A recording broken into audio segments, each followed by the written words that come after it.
comedians 10 times apiece.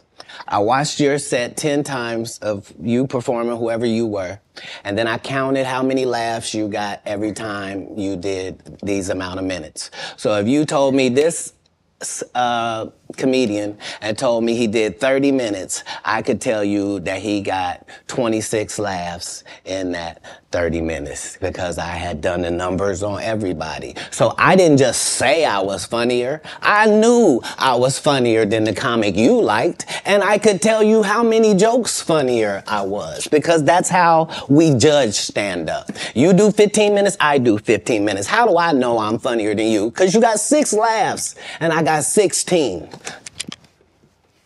I'm almost 3 times better than you, low-key, boy. But I'm never gonna tell you the formula. So you gonna keep just going out there telling jokes. Now understanding that psychologically, the audience by 10 years is convinced that I'm funnier than you. They just don't know why.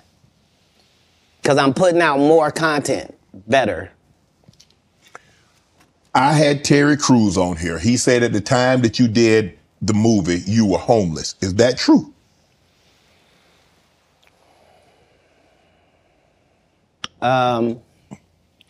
This was my situation. 5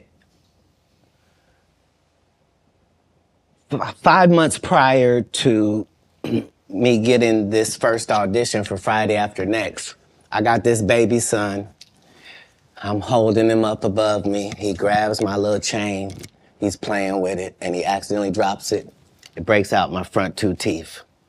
I'm in a situation now where when I go to the dentist, they telling me this gonna cost thousands and thousands of dollars to fix this right. They not telling me what it's gonna look like. I go get an estimate with no money involved, find out what I need to do. They find out you got a tumor in your upper jaw, so we're gonna have to do a whole surgery for you. It's gonna be 100 bands. I don't have it. And I'm only gonna have this check from this movie. So while I'm doing this movie, we live in this trailer. This is where we live. So when they come to work at 5 in the morning, we already there. When they leave at night, we still there. We just double back because we understood that this is our one opportunity. And we have this opportunity to change our lives, just like a young man going for the draft. Right. We can actually get in the league with this. There are 30 comedians on this cast. They're all magnificent. This is the holy grail of the situation. So yeah, I was able to make sure that, because it wasn't just my first movie, it was K.D. Albert's first movie, it was Terry Crews' first movie. Absolutely. I was the leader of this group, which meant that we didn't do their rehearsals, they did rehearsal, we did our own rehearsals daily to make sure that we were at the level of professional actors, which is what made it so egregious, that guy. Saying, I was supposed to. You were supposed to what? Katt, he did have a good part in the movie, man. The Santa Claus was funny, man. The dude said the entire time we were filming, I can't play this role. They got a bandana over my nose and my mouth. My family not even gonna know who this is. So yeah, tell your story. Terry Crews also said that you guys had a lot of conversation, that this was your opportunity and you needed to seize this moment. Terry had the benefit of having been in some very high-profile situations already and took L's. Mm-hmm. Like, he had been in the league, you know what I mean? Mm-hmm. He had done pro wrestling. He had done a lot of things. He had been televised in some things that hadn't worked. Right. And this was just fortuitous for him. And now you know what nobody has ever said in the whole industry in 20 years about, you know, the whole Money Mike not getting raped in the bathroom. Right. So I understood going in that there's no reason. I lost for a 5-year period, every single movie that Kevin Hart did was a movie that had been on my desk that all I had said was, just, can we take some of this step and fetch it shit out? And then I can do it. Like, it don't need to be overtly homosexual, because I'm not homosexual, right? It doesn't need that to be funny, right? And me saying that and them going, oh yeah, no problem. And then going to give it to this other guy and having him do it just like it was. And acting like I'm a bad person because I keep standing on my standard. But, yeah, it's interesting, but I wouldn't change it for the world. Like, again, I'm on the winning side of these decisions. You know, look, I've had Cube, I've talked to Cube, and a lot of people say Cube doesn't pay. What's your relationship with Cube, and what did that opportunity mean for you? Well, the ungrateful bastards that would say anything about Cube's payment, you shouldn't even talk to them anymore. Like, you don't go to Goodwill, you don't go to a Goodwill thrift store and go, look at all this cheap ass shit. Why don't you shut up? Why don't you shut up? You could have went to Hermes. Why you didn't go to Balenciaga? Why you didn't get a bowl to the Balmain? You want to have that conversation. Right. What you mean, the independent black dude who's filming it partly out of his fucking pocket? What you mean he didn't pay you enough? They weirdos. Weirdos that felt like they earned the opportunity because they were big. No, yeah. I understood. That ain't no $200 million movie. Well, I mean, how much did you expect you was gonna make? Well, I made enough to get them teeth fixed just like you did. Yeah.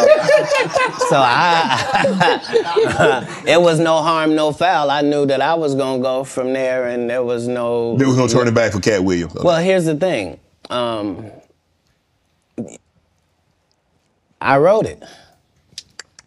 What I'm saying if I did it and I did a good job at it, you can thank me. I was involved. Right. I'm not gonna come later on and tell you, I never even read the whole script. So how you know what roles? What?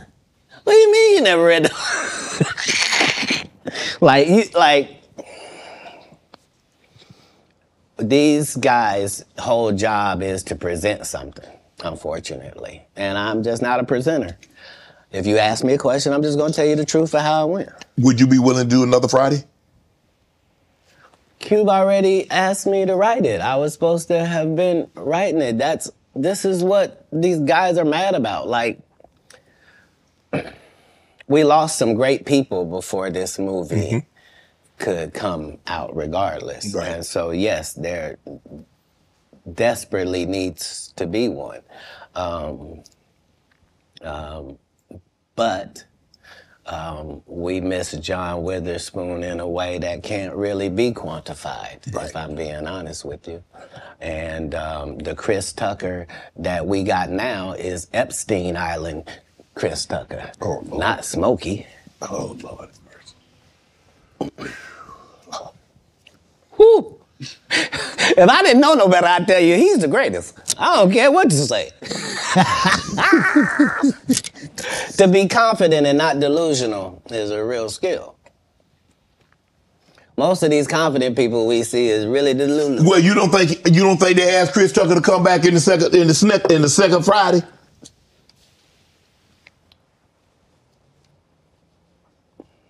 Smokey was all in Smokey. There ain't no Friday without Smokey. We all agree to that, and there's no next Friday without Friday, and there's no Friday after next without Friday. Friday. We talk about the road because you said that they don't. Here's the thing. Okay. Here's the thing. Chris was allowed to make the decision. At the time that this is happening, Katt Williams is known for smoking weed. Willie Nelson is known for smoking weed. Right. Snoop's known for smoking weed, but none of us is really known except Willie. And I'm saying, Chris Tucker didn't want to be the poster child for smoking weed. He don't smoke weed like that. Right. He in the church. He Michael Jackson's best friend. Christmas. Michael Jackson called him Christmas. You ever met a man that gave you a little nickname like that? No. Me neither.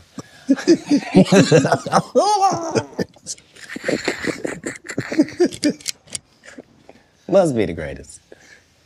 Man, I ain't gonna be able to get nobody back. I ain't gonna be able to get no more comedians. They all coming. No, they ain't. Are you kidding? Nah. Hey, I A good promise thing you. I done got all the rest of them. I done got the ones. I promise you, everybody trying to double back. You're gonna be having to beat them off with a stick. You won't let him. They're coming. Much as. You're on Def Comedy Jam, Comic View. What were those experiences like? What do you remember most about Def Comedy Jam and Comic View? Comic View was everything. Comic View was really the break, and not Friday After Next, just because Comic View was just 3,000 of your stand-up peers, and we just throw sets of all of them up there, and we see who the audience likes. Who do they like? And it was a great wild, wild west time to be involved in comedy, and